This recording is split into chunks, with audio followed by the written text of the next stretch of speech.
नमस्कार दोस्तों। आज हम स्टार्ट करते हैं भारत का भूगोल।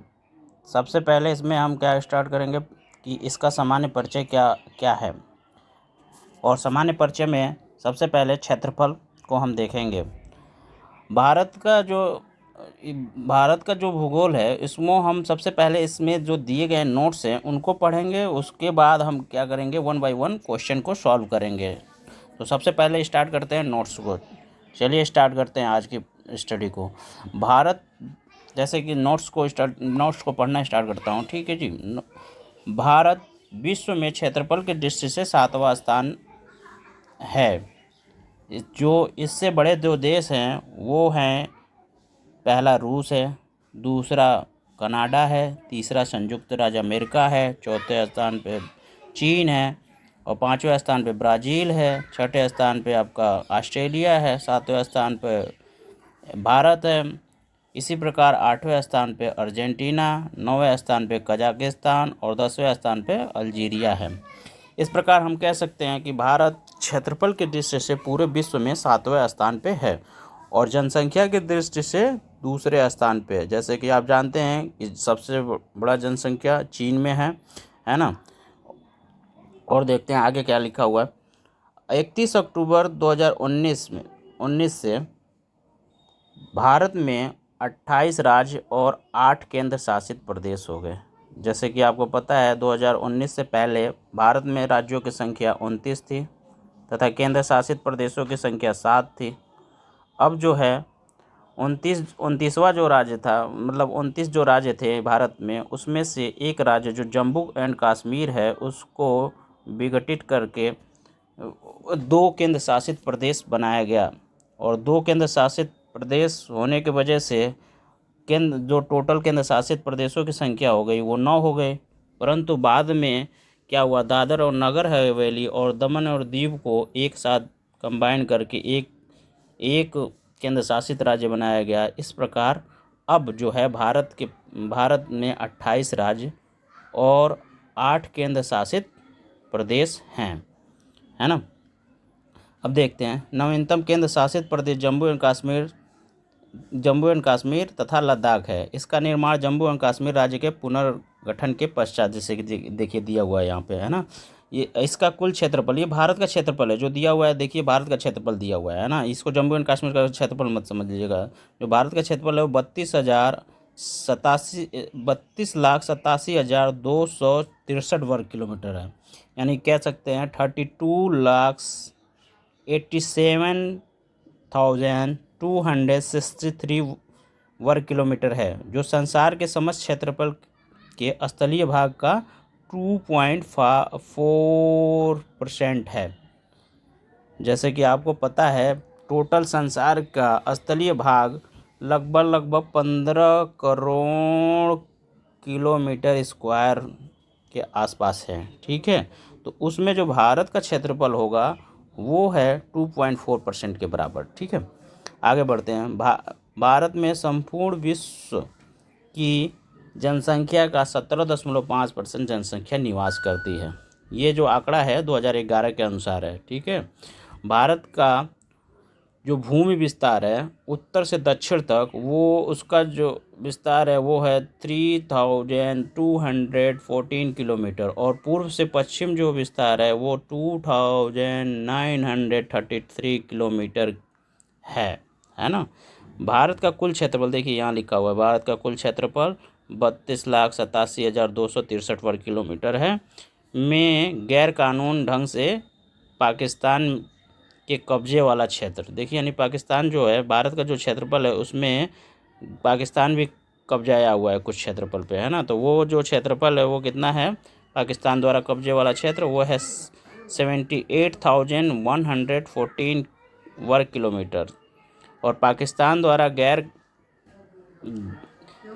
कानूनी ढंग से जो चीन को दिया गया, यानी भारत की भूमि है, पाकिस्तान ने कब्जाया और चीन को दे दिया, वो कितना है 5180 वर्ग किलोमीटर क्षेत्र है। तथा गैर कानूनी ढंग से चीन के कब्जे वाला क्षेत्र जो चीन ने खुद कब्जाया वो है 37,555 वर्ग किलोमीटर क्षेत्र शामिल है ना। अब देखिए क्या कह रहा है, वर्ष 2001 के अनुसार भारत में लगभग 6,38,588 गांव थे, जबकि 2011 के अंतिम आंकड़ों के अनुसार गांवों की जनसंख्या जो है वो हो गई 6,40,932। ठीक है, इस आंकड़े को आपको याद रखना है। ठीक है, यहीं से क्वेश्चन पूछा हुआ है ना। तो ये तो रहे हमारे नोट्स। अब हम आगे पढ़ते हैं, क्वेश्चन क्या क्या हैं उसको स्टडी करते हैं। ठीक है, तो पहला क्वेश्चन दिया हुआ है कि निम्नलिखित में से कौन कौन से भारत के बारे में सही है, यानी भारत के बारे में हमें सही बताना है। ठीक है, उत्तर के चयन हेतु अधोलिखित कोड का प्रयोग कीजिए। अब जो नीचे दिया गया उस कोड का प्रयोग करना है उत्तर के लिए। ठीक है, तो पहला दिया है भारत विश्व का 5वां स्थान है, जो कि गलत है ना, क्योंकि हम जानते हैं भारत विश्व का कितना 7वां स्थान है, तो पहला स्टेटमेंट वैसे ही गलत हो गया। यह स्थलमंडल के कुल क्षेत्रफल का 2.4% भाग अधिकृत है, ये तो सही है क्योंकि अभी हमने पढ़ा है ना। अब नेक्स्ट देखते हैं, नेक्स्ट क्या है इसमें। तीसरा जो पॉइंट इसमें दिया है वो कह रहा है समूचा भारत उष्णकटिबंधीय क्षेत्र में स्थित है। नहीं, ये उष्णकटिबंधीय क्षेत्र में नहीं है। ठीक है, इसको आगे हम स्टडी करेंगे। ठीक है, और चौथा जो पॉइंट है वो है 82.5 डिग्री पूर्वी देशांतर का उपयोग भारतीय मानक समय को निर्धारित करती है, ये भी सही है। आगे हम स्लाइड में पढ़ेंगे, है ना। तो इस प्रकार हम देखते हैं कि कौन कौन सा सही है, दूसरा और चौथा। तो इस प्रकार से हमारा क्या होगा, डी ऑप्शन सही हो जाएगा। ठीक है, नेक्स्ट क्वेश्चन देखते हैं कि नेक्स्ट क्वेश्चन क्या है। वो नेक्स्ट क्वेश्चन है क्षेत्रफल की दृष्टि से भारत विश्व के देशों में कौन सा स्थान रखता है। तो अभी आपने पढ़ा क्या है, 7वां स्थान रखता है ना। इससे पहले जो पढ़ा था, इससे पहले कौन कौन से देश थे, तो वो आपने अभी मैप में देखा और पढ़ा भी था, है ना। तो नेक्स्ट क्वेश्चन देखते हैं, नेक्स्ट क्वेश्चन क्या है। नेक्स्ट क्वेश्चन है भारत वर्ष आकार में विश्व का, तो फिर वही है 7वां स्थान होगा, है ना। तो 7वां स्थान वाला टिक मार देंगे, आपका ऑप्शन सी सही हो जाएगा। ठीक है, नेक्स्ट है भारत का क्षेत्रफल संसार के क्षेत्रफल का 2.4 है, परंतु इसकी जनसंख्या, तो अब देखिए जनसंख्या यहाँ ऑप्शन दिया है संपूर्ण मानव जाति का 16% जनसंख्या है। नहीं, ये तो हमने नहीं पढ़ा। संपूर्ण मानव जाति का क्षेत्रफल का 17% है, ये भी नहीं। संपूर्ण मानव जाति का 18%, ये भी नहीं। संपूर्ण मानव जाति का 28%, नहीं। हमने कितना पढ़ा था, 17.5%। तो अब हमें टिक मारना होगा कि 17.5% के आसपास। तो देखिए यहाँ 17 और 18 में आप कंफ्यूज हो जाएंगे, पर हम क्या लगाएंगे, 17.5 से कम ही है, इसलिए हम क्या लगाएंगे, 17 के आसपास की लगा देंगे। अगर जो ये उसमें ऑप्शन में कुछ नन ऑफ दिस होता तो हम नन ऑफ दिस पे लगाते। ठीक है, इस प्रकार हमें क्वेश्चन के ऑप्शन को देख के टिक मारना है। नेक्स्ट क्वेश्चन देखते हैं क्या है। नेक्स्ट क्वेश्चन है आपका, नेक्स्ट क्वेश्चन है इसी का एक्सप्लेनेशन दिया है, देखिए, है ना। नेक्स्ट क्वेश्चन 5वां है भारतवर्ष में लगभग कितने गांव हैं। तो अभी आपने पढ़ा था भारतवर्ष में कितने हैं, 2011 के अनुसार। ये क्वेश्चन देख लीजिए कब का है, 2010, यानी कि 2000 कौन सा वाला डाटा लिया जाएगा, 2001 का डाटा लिया जाएगा, क्योंकि 2010 में क्वेश्चन पूछा गया है ना।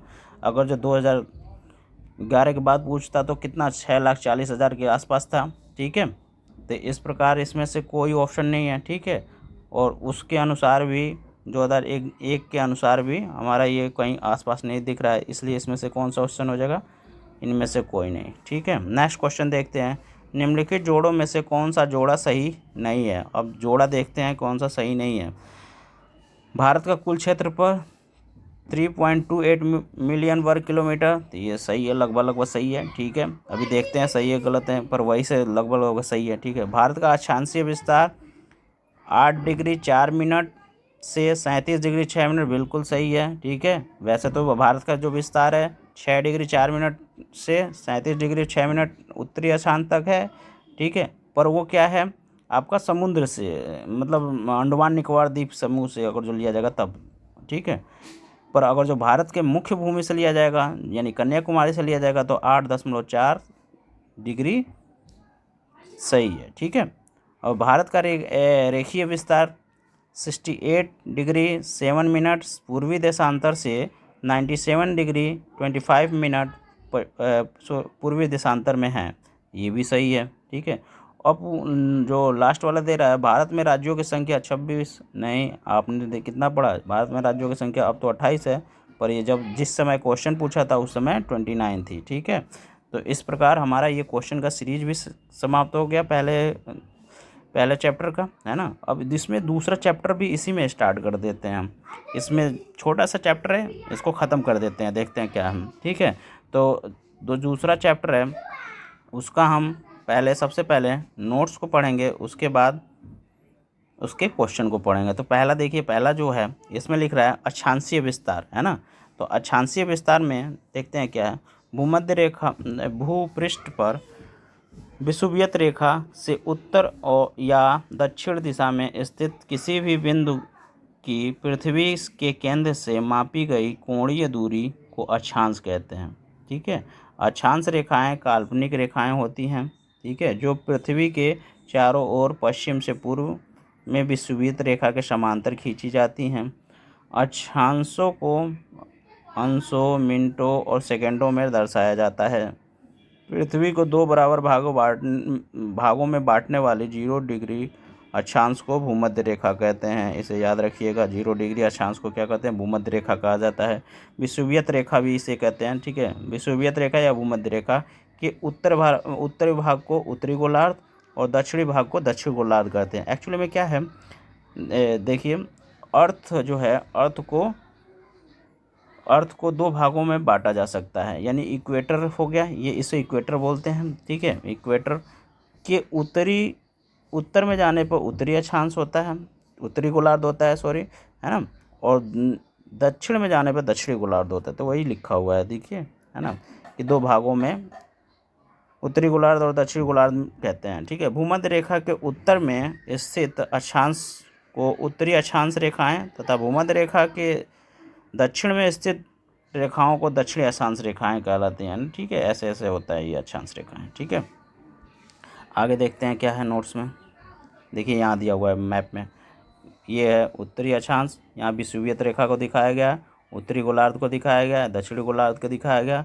ये जो रेखाएं हैं इनको दक्षिणी अक्षांश की रेखाएं कहते हैं, उत्तर में है तो उत्तरी अक्षांश की रेखाएं कहते हैं। ठीक है, इस प्रकार हमने स्टडी किया। अब देखते हैं, यदि अक्षांश रेखाओं को 1 डिग्री के अंतराल पर खींचा जाए तो उत्तरी गोलार्ध में 89 रेखाएं तथा दक्षिणी रेखाओं में 89 रेखाएं होंगी। ये गलत दे रहा है भाई, 90 रेखाएं होती हैं, यहाँ 90 रेखाएं, यहाँ भी 90 रेखाएं होती हैं। ठीक है, इस प्रकार विषुवत वृत्त से लेकर अक्षांशों की कुल संख्या 179, यहाँ फिर गलत हो गया, ये आपको बताया मैंने, ये नीचे 90 ऊपर 90 और एक आपका 0 डिग्री, तो कितना हो गया 90 + 90 और प्लस का 1, यानी कि कितना हो गया 181 होती हैं। ठीक है, अक्षांश रेखाएं, यहाँ थोड़ा गलत दिया हुआ है, इसको आप लोग मॉडिफाई कर लीजिएगा। इन दो समांतर रेखाओं के मध्य की दूरी कितनी होती है, 111 किलोमीटर, ये याद रखिएगा। ठीक है, बहुत इंपॉर्टेंट है। ठीक है, अब लिख रहा है नेक्स्ट, भूपृष्ठ पर उत्तरी ध्रुव एवं दक्षिणी ध्रुव को मिलाने वाली काल्पनिक रेखा जो पृथ्वी को दो बराबर भागों में बांटती है, प्रधान एवं उत्तर रेखा ग्रीनविच मीन टाइम कहलाती है। ठीक है, यानी कि अब क्या है, पहले तो पूरब से पश्चिम रेखाएं थे, उसे अक्षांश रेखाएं कहते थे। अब क्या है, उत्तर से दक्षिण की तरफ जो रेखाएं आती हैं उनको क्या कहते हैं, ग्रीनविच मीन टाइम। ठीक है, यह लंदन के ग्रीनविच शहर से गुजरती है।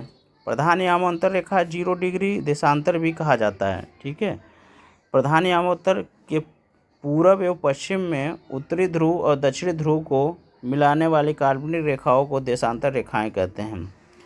देशांतर रेखाएं समांतर नहीं होती हैं, ध्रुवों से वृत्त की ओर बढ़ने पर देशांतर रेखाओं के मध्य की दूरी बढ़ती जाती है ना। विषुवत रेखा पर देशांतर के बीच अधिकतम 111.33 यानी 111.33 किलोमीटर दूरी होती है। भारत पूर्णतः उत्तरी गोलार्ध में स्थित है। इसकी मुख्य भूमि 8 डिग्री, देखिए पहले जो क्वेश्चन पूछा जा चुका है वो यहाँ आंसर है इसका 8 डिग्री 4 मिनट से 37 डिग्री 6 मिनट है, ठीक है, तथा 68 डिग्री 7 मिनट से 97 डिग्री 25 मिनट पूर्वी देशांतर के मध्य फैली हुई है, ठीक है। उष्णकटिबंधीय क्षेत्र का विस्तार 23 डिग्री उत्तरी एवं दक्षिणी अक्षांश के मध्य है। जैसे कि अभी क्वेश्चन पूछा था ना, तो ये देखिए हम उष्णकटिबंधीय क्षेत्र का विस्तार कितना है, 23.5 डिग्री उत्तरी और 23.5 डिग्री दक्षिणी अक्षांश के मध्य होता है, ठीक है।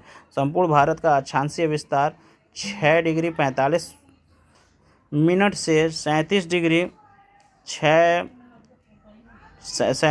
6 मिनट उत्तरी अक्षांश के मध्य है। अतः भारत का विस्तार उष्ण एवं उपोष्ण दोनों कटिबंध में है, ठीक है। और देखिए क्वेश्चन पहले ही पूछा गया था, इसका आंसर यहाँ लिखा हुआ है ना। तो आगे देखते हैं अब कि क्वेश्चन क्या क्या है ना।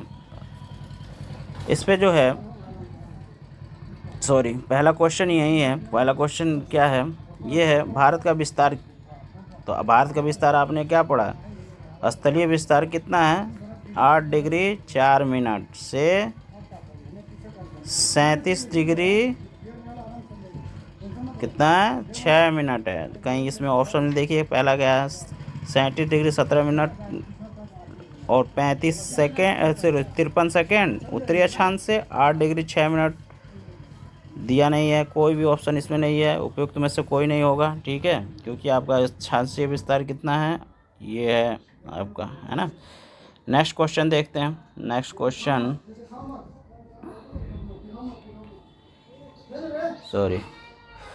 क्वेश्चन है, सिक्किम से गुजरने वाली अक्षांश निम्नलिखित में से किस एक से होकर गुजरती है। देखिए भैया ये आईएएस का क्वेश्चन है और हर साल ऐसे कोई ना कोई ये क्वेश्चन दे ही देता है। तो इसमें जो है राजस्थान सही उत्तर है, ठीक है। राजस्थान से जो आपका अक्षांश मिलती है वही अक्षांश रेखा है सिक्किम से भी मिलती है, जिस जिले से 70 डिग्री पूर्वी देशांतर रेखा गुजरती है। अब आपको ये भी याद रखना है कौन सा है, वो है जैसलमेर, ठीक है। अब इसमें हम पढ़ लेते हैं तीसरा जो पॉइंट है इसमें जो दिया है नोट्स के रूप में, वो है विषुवत रेखा के उत्तर में स्थित 23.5 डिग्री उत्तरी अक्षांश को कर्क रेखा कहा जाता है। जैसे कि आपको पता ही है कि कर्क रेखा किसे कहते हैं, उत्तरी अक्षांश, यानी विषुवत रेखा के उत्तर में 23.5 डिग्री की जो अक्षांशीय रेखा उत्तरी अक्षांश रेखा जाती है उसी को कर्क रेखा कहते हैं। कर्क रेखा भारत के लगभग मध्य से होकर गुजरती है, ठीक है। उसमें से कर्क रेखा जो है भारत के कुल 8 राज्यों से होकर गुजरती है, ये याद रखिएगा, ठीक है। कौन कौन से है वो देखिए मैप के थ्रू मैं आपको समझाता हूँ। मैप में यहाँ दिया हुआ है, पहला क्या है, गुजरात, उसके बाद राजस्थान, उसके बाद आपका जो है मध्य प्रदेश, है ना, मध्य प्रदेश के बाद छत्तीसगढ़, छत्तीसगढ़ के बाद छत्तीसगढ़ के बाद आपका हो गया यहाँ झारखंड, झारखंड के बाद पश्चिम बंगाल, पश्चिम बंगाल के बाद आपका त्रिपुरा और उसके बाद मिजोरम, ठीक है। इन 8 राज्यों को आपको याद रखना है, ठीक है। इसी में एक क्वेश्चन बनाता है कि कौन सी अक्षांश रेखा है जो सबसे अधिक राज्यों को टच करती है। तो आपको याद होना चाहिए 24 डिग्री जो है अक्षांश रेखा वो सबसे अधिक राज्यों को टच करेगी, है ना। नेक्स्ट जो है क्वेश्चन देखते हैं, इस पे क्या है,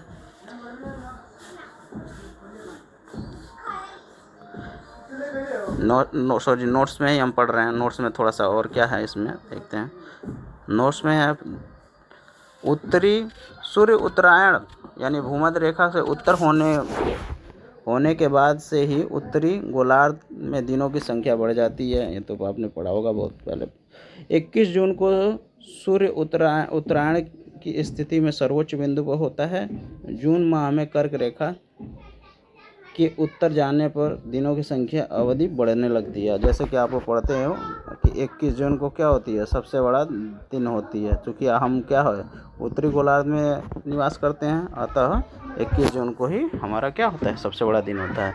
चलिए क्वेश्चन पे आते हैं, है ना। क्वेश्चन देख रहे हैं क्या है। क्वेश्चन है, पहला क्वेश्चन है कर्क रेखा किस राज्य से होकर गुजरती है। तो जैसे कि आपने मैप में पढ़ा था कर्क रेखा किस किस राज्य से होकर गुजरती है, उसमें आपने उड़ीसा तो पढ़ा ही नहीं था, पहले ही गलत हो गया, उड़ीसा आपका है ही नहीं, ठीक है। दूसरा बिहार। एक्चुअली में जिस समय का क्वेश्चन है ये क्वेश्चन 1990 का है, ठीक है। उस समय बिहार और झारखंड एक ही राज्य हुआ करती थी, ठीक है। अभी तो 2000 में ये विघटित हुई है ना। तीसरा उत्तर प्रदेश, ये भी गलत है भाई क्वेश्चन, उत्तर प्रदेश भी नहीं है, ठीक है। और तीसरा चौथा आंध्र प्रदेश, यहाँ से भी होकर नहीं गुजरती है। क्वेश्चन क्या है, क्वेश्चन मैंने थोड़ा गलत पढ़ दिया था। अब क्वेश्चन फिर से पढ़ते हैं। क्या है, कर्क रेखा किस राज्य से होकर गुजरती है? तो किस राज्य से होकर गुजरती है? बिहार से होकर गुजरती है, ठीक है। नेक्स्ट क्वेश्चन हम देखते हैं। नेक्स्ट क्वेश्चन क्या है? नेक्स्ट क्वेश्चन है, कर्क रेखा निम्नलिखित में से किस राज्य को होकर गुजरती है? देखिए यही क्वेश्चन बन गया फिर से, है ना। तो आपने पढ़ा था गुजरात से होकर गुजरती है ना। छत्तीसगढ़ से भी होकर गुजरती है, उत्तर प्रदेश से नहीं होकर गुजरती है, झारखंड से होकर गुजरती है। तो इस प्रकार आपका आंसर क्या हो जाएगा? 1, 2 और 4 हो जाएगा, है ना। 1, 2 और 4 ऑप्शन कौन सा है? 1, 2 और 4 पहला ही ऑप्शन है, ठीक है। कर्क रेखा गुजरती है तो ये क्या है? मध्य प्रदेश से जी गुजरती है, त्रिपुरा से गुजरती है, मिजोरम से गुजरती है, ये सभी यानी कि इन सभी से गुजरती है, ठीक है। इस प्रकार हमारा क्वेश्चन, तीसरा क्वेश्चन समाप्त हो गया। अब चौथे क्वेश्चन पर चलते हैं। लिख रहा है कितने भारतीय प्रदेश से होकर कर्क रेखा गुजरती है? तो आपने अभी पढ़ा था कितने? 8 प्रदेश से होकर गुजरती है। और कौन कौन से हैं ये आपको याद होना चाहिए। सबसे पहले आपका गुजरात, फिर राजस्थान, राजस्थान के बाद मध्य प्रदेश, मध्य प्रदेश के बाद छत्तीसगढ़, छत्तीसगढ़ के बाद झारखंड, झारखंड के बाद पश्चिम बंगाल, पश्चिम बंगाल के बाद आपका त्रिपुरा, त्रिपुरा से बाद मिजोरम। ये आपको याद होनी चाहिए, ठीक है। कंटेस्ट होना चाहिए अच्छी तरह से। अब नेक्स्ट क्वेश्चन देखते हैं, ठीक है दोस्तों।